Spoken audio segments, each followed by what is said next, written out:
There you see the cover of the book American Sniper. Yeah. The book making a lot of news, the motion picture making a lot of news, yeah, and Oscar now nominated.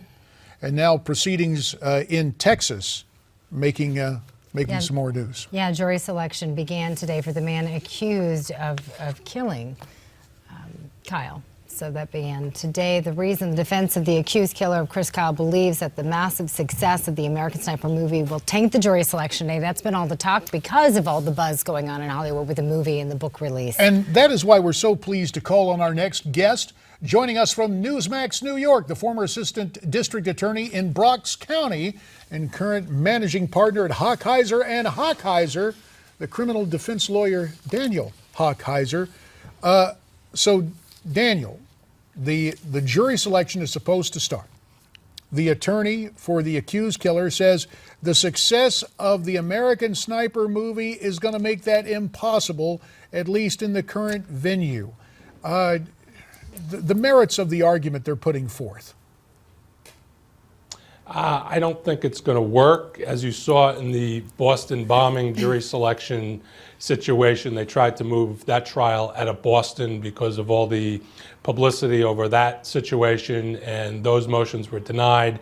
Here you have a situation which is similar in that you have this high-profile movie which has been very successful. I believe it's the #1 movie box office hit. And the problem is that you're going to have to find a venue that doesn't have movie theaters in America. I don't think you're going to find that. I think your best bet as a defense lawyer in this case is to find jurors who either saw the movie and are honest about whether they can be fair after seeing the movie, or find jurors who never saw the movie and have no preconceived notions. So, Daniel, if you were defending Routh, what kind of questions would you be asking potential jurors? I would ask, first of all, have you seen American Sniper?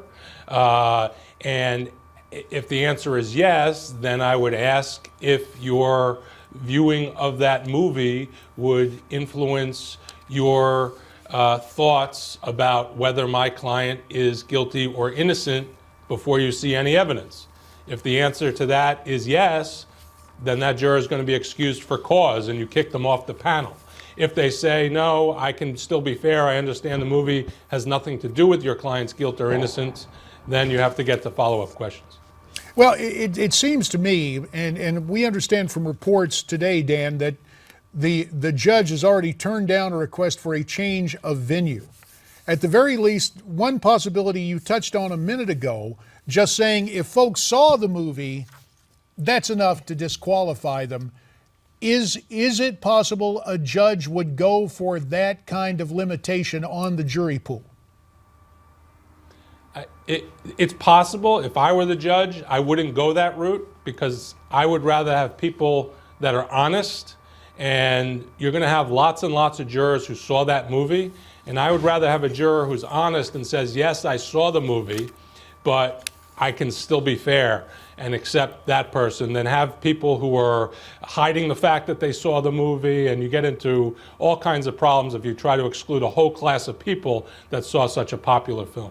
Dan, let's move along now, changing trials to another case that's seeing its fair share of jury selection problems. That's the case of Dzhokhar Tsarnaev, the Boston bombing suspect. Over 129 jurors have been questioned over the last 10 days. Are they getting any closer to a jury selection? I think jury selection is all but complete. My understanding is that they're going to be finished selecting the jury ahead of schedule, and that the trial, the testimony is supposed to last something like 3 to 4 months. Well, mindful of that, there was yet another request from the defense for a change of venue after a photo of the bartender shoveling the snow off the finish line for the Boston Marathon. In other words, in that context, in Boston, the finish line has become memorialized, even to the point that in the blizzard they just went through there in Beantown, there was somebody going out to clear off the finish line as a memorial. This request for a change of venue, is this just pro forma? Is it, I hate to call it desperation, But if you were defending Tsarnaev, would you be making this request yet again? It's the third time. If I did make it, I would just be making it to preserve an appellate issue. There's no chance that this judge, given the history of the motion practice in the case, is going to grant the request. So the defense attorneys are being cautious, and they're preserving every appellate issue for their client, and they're doing a good job, and they're doing it zealously. They're basically just trying to prolong the process, correct?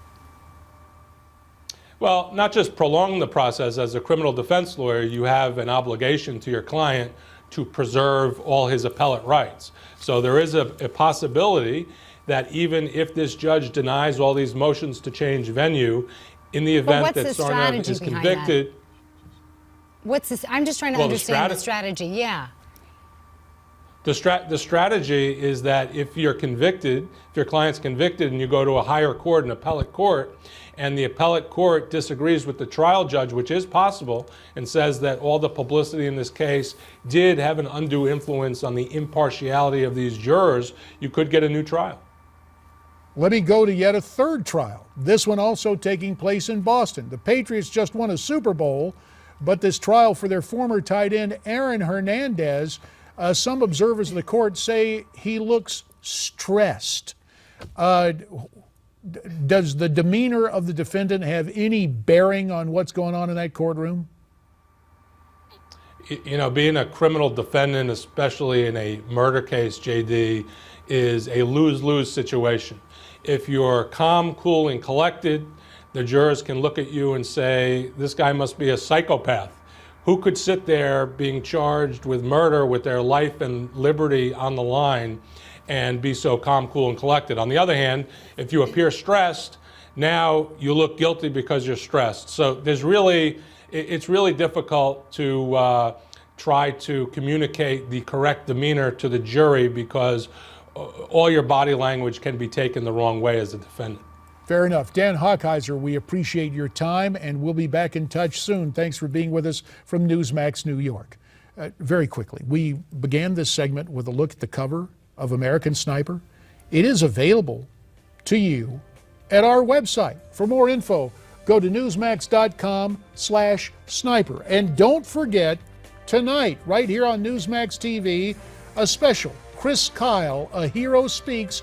You'll see it at 8 p.m. Eastern. It will repeat at 11 p.m. Eastern right here on Newsmax TV.